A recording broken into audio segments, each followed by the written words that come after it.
vamos falar, para encerrar por hoje, vamos falar da teologia de Calvino. O grande livro de Calvino chama-se Institutas da Religião Cristã. Começou como um livreto escrito em 1536, que na edição atual, em inglês, tem 225 páginas, e terminou com 4 volumes, né? Eu pedi para o Nilton trazer para mostrar para vocês, 4 volumes, Institutas da Religião Cristã, mais de 1.500 páginas. A cada edição, Calvino expandia o seu livro. E ele também reorganizava. Uma famosa reorganização que ele fez foi tirar a predestinação, que estava no volume 1. Ele tirou de perto da doutrina da providência de Deus, que era onde ele tinha posto inicialmente, e jogou lá para depois da oração, já na vida cristã, no volume 3. Ele fez esse arranjo porque ele entendia que a predestinação ela não serve para você alcançar uma pessoa. Ela serve para dar conforto para quem já é cristão. Isso aí depois o Beza acabou avacalhando tudo, trazendo tudo de volta e não entendeu qual foi a intenção do Calvino. Né? Eu acho que esse pensamento é interessante a gente ter sempre em mente. Né? Você não usa a predestinação para alcançar uma pessoa. Você usa a predestinação como a Bíblia usa, para te dar conforto, segurança de que a tua salvação é irrevogável, que a tua salvação é segura, nada pode te separar do amor de Deus que está em Cristo Jesus, nosso Senhor. Ele ia aumentando o livro, ele nunca mudou nada no livro, mas ele ia aumentando. Ele ia enriquecendo com citações das Escrituras, com citações dos pais, dando apoio para ele. Os pais favoritos dele eram Crisóstomo e Bernardo de Claraval, né, mais recente Bernardo, já da Idade Média, e principalmente Agostinho. Ele também ia expandindo conforme ele ia vivendo a condição de pastor. Ele exemplifica muito o que o Lutero disse. Lembra que o Lutero disse que você se torna teólogo vivendo experiências. Deus fez ele viver experiências, não só dele, mas também das outras pessoas na condição de pastor. Ele também ia estudando cada vez mais a palavra, melhorando o entendimento que ele tinha da palavra de Deus. Ele escreveu comentários de quase todos os livros da Bíblia. Aqui o Nilton trouxe para mim, para eu mostrar para vocês alguns comentários que nós já temos em português. Está saindo muito agora, né? Comentários do Calvino. Eu acho que vocês têm também. Aqui tem alguns. Deixa eu mostrar um separado aqui. Esse aqui de 1 Coríntios, ó, da Edições Paracletos. Esse aqui de Efésios, da Fiel. Certo? Comentários de Calvino às Escrituras. Ele morreu quando estava escrevendo o comentário em Ezequiel. Então ele não escreveu em todos os livros, até porque não deu. Um livro em que ele não se aventurou a escrever um comentário foi o livro de Apocalipse. E ele dizia que ele não escrevia um comentário porque ele não tinha entendido o livro. Certo? Hoje qualquer Zé Mané escreve comentário de Apocalipse. Não é verdade? É verdade. Né? Por quê? Porque falta humildade, gente. Falta humildade. Coisa que Calvino tinha de sobra. Isso é nítido nos escritos dele. Um contemporâneo dele, disse: ó grande e sábio Calvino, por não ter escrito um comentário de Apocalipse, já que ele não tinha entendido o livro. Ele não disse que ninguém pode entender. Ele disse que ele não tinha entendido. Se você entendeu, vá em frente. Eu não entendi. Certo? O professor Calhoun disse que 4 palavras descrevem os comentários de Calvino: exatidão, clareza, brevidade e humildade. Ele começou com Romanos em 1540, porque ele achava que o Romanos era uma chave para interpretar toda a Escritura. E realmente é, né? Quanto às institutas da religião cristã, características dela. Em primeiro lugar, ela é bíblica, extremamente bíblica. É uma obra com quase 7.000 citações bíblicas. Calvino ele é obcecado por dar base bíblica para tudo que ele defende. Sempre, sempre. E nunca ir além do que a Escritura diz. O John T. McNeill disse que a prontidão de Calvino em trazer trechos das Escrituras para apoiar todo e qualquer ponto de argumentação é impressionante e provavelmente nunca foi superada. A Escritura sempre, sempre, sempre. Em segundo lugar, ela é sistemática. Essa obra é sistemática. Ele ajustava a ordem das coisas e ele fazia com que tivesse ligação entre um aspecto e o outro. O livro do Melanchthon, Locke Communis, parece mais assim um monte de livros justapostos, sem nenhum cruzamento entre eles. Já o Calvino não. O Calvino, a coisa toda, ela tem uma amarração. Uma coisa depende da outra. Entretanto, Calvino dizia que nesse arranjo do entendimento da teologia, nós temos somente uma ignorância instruída.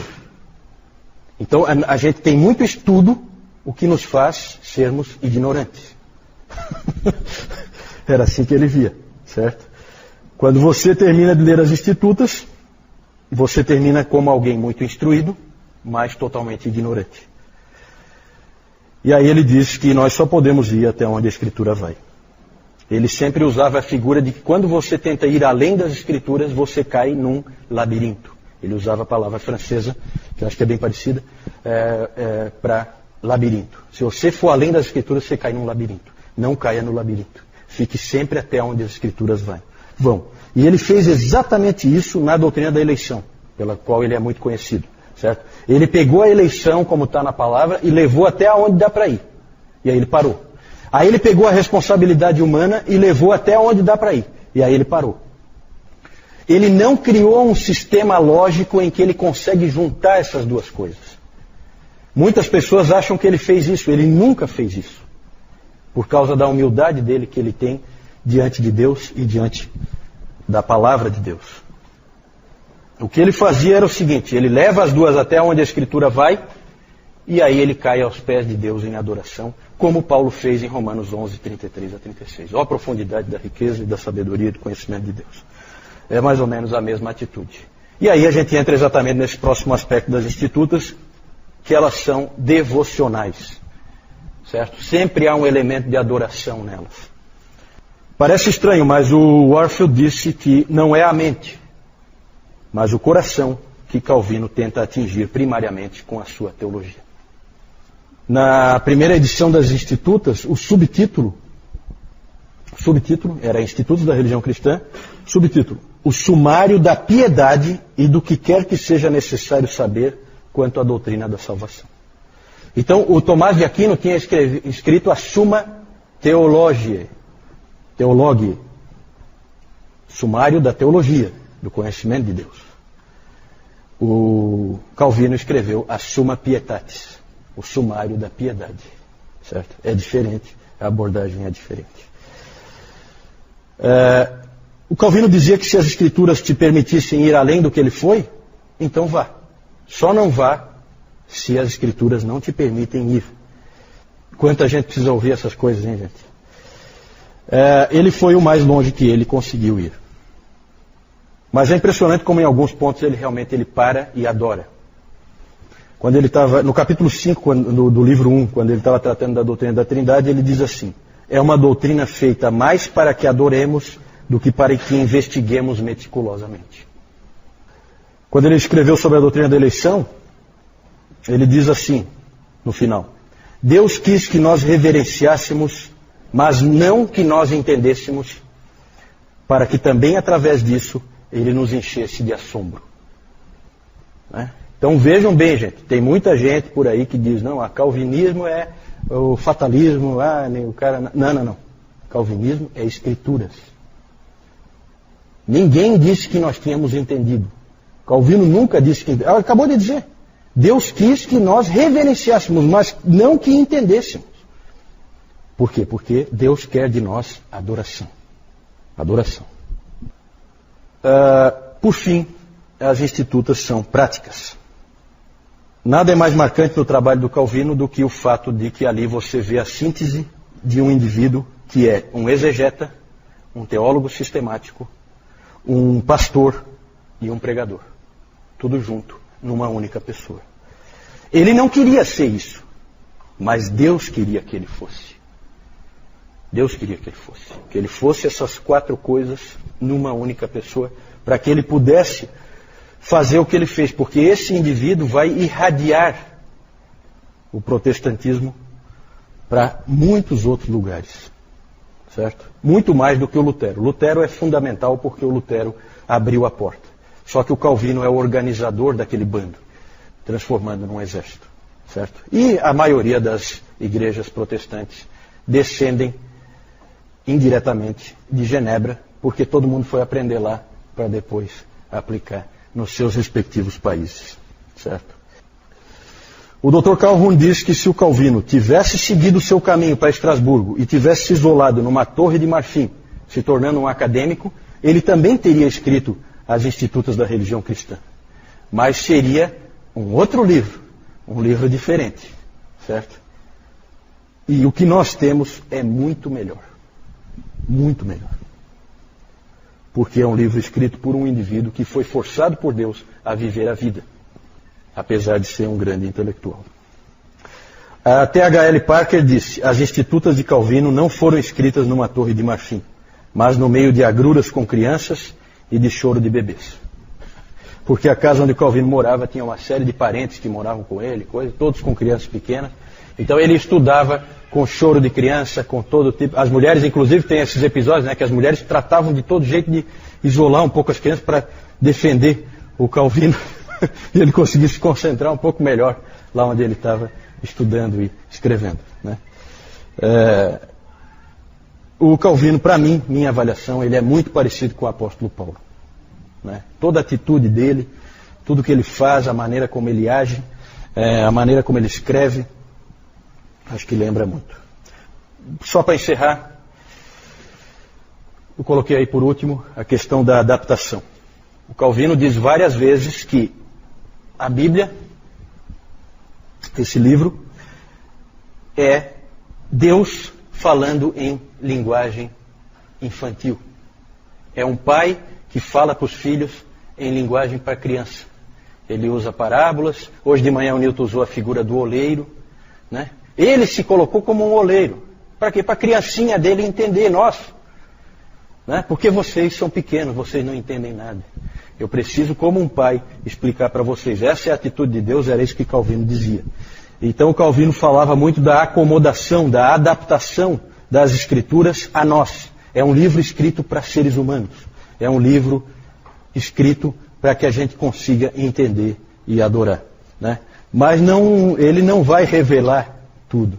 Nós não vamos entender tudo sobre Deus na palavra. E ele dizia que a mesma coisa deve ser feita na igreja por aqueles que ensinam. Eles devem ter a mesma preocupação. Fazer com que as pessoas entendam a mensagem. Que elas se adaptem. É claro que o indivíduo que sai de um grande seminário com um doutorado em teologia, ele pode vir aqui e falar durante horas coisas que nenhum de nós vai entender.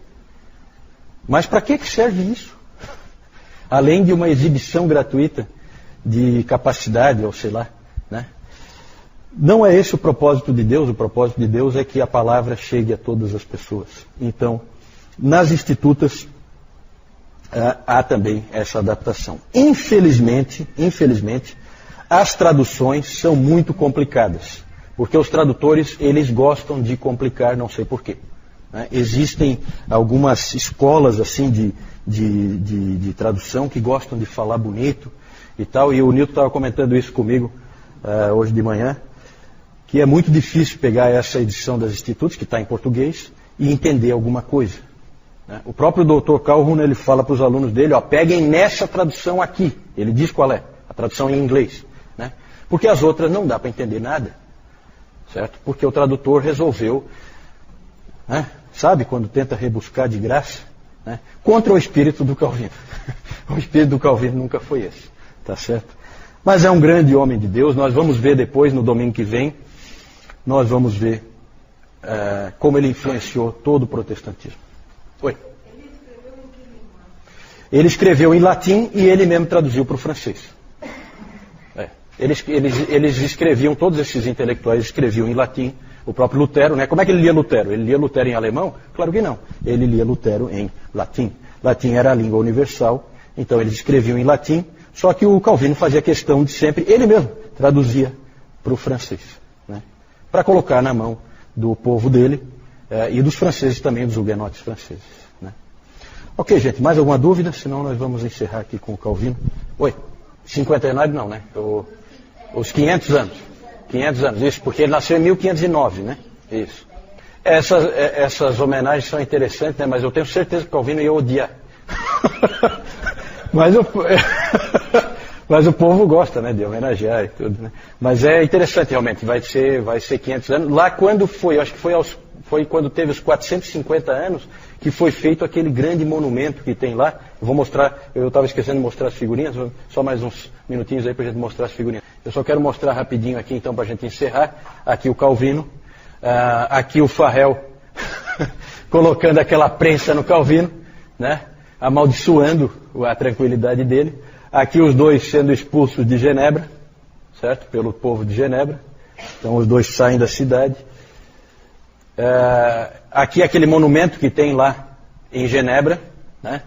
Aqui esse monumento é um muro bem longo, com várias pessoas. Bem no centro estão esses 4 indivíduos. Aqui é o Farrell, aqui o Calvino, esse é o Beza, sucessor do Calvino, e esse aqui é o John Knox, o grande reformador escocês, certo? E aqui uma capa de uma edição de 1834 das Institutas da Religião Cristã, Ioannis Calvini, certo? Em latim, certo?